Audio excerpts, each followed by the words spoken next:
Our final work was in the capital, Santo Domingo. We met it with our new missionary contacts, Rodney and Sharon Coleman. Our work focused on a small town called Bayona, just outside the city. We worked with a man named Antonio in building his brick home and to help host a church service one evening on his street. Some were busy building his home and hosting games with local children. Others hit the streets to go door to door to pray for people in the community and invite them to church service. The service was more like a celebration.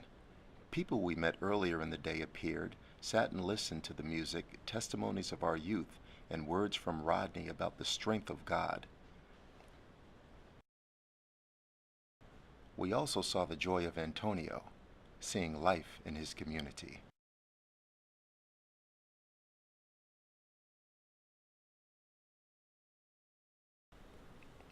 Like Santiago and San Francisco, Bayona's children followed us everywhere. As we traveled into the depths of the village, we saw many of the disabled and sick. Most Dominicans do not seek medical care because of the cost. Our team took a group of sick children to a medical clinic. This American-based clinic treats all Dominicans regardless of their economic situation. Medicine and treatment were provided at a minimal cost. These families were so thankful for this care.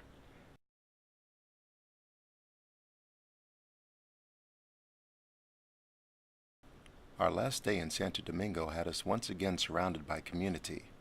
Their youth shared with us the value of our missions work.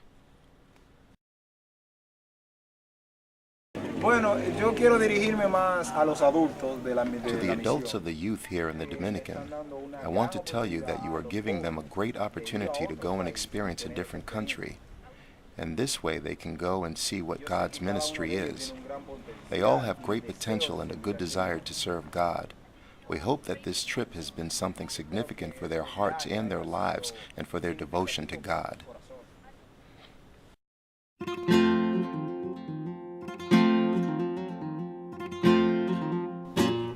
How do we embody the beauty of the Dominican people?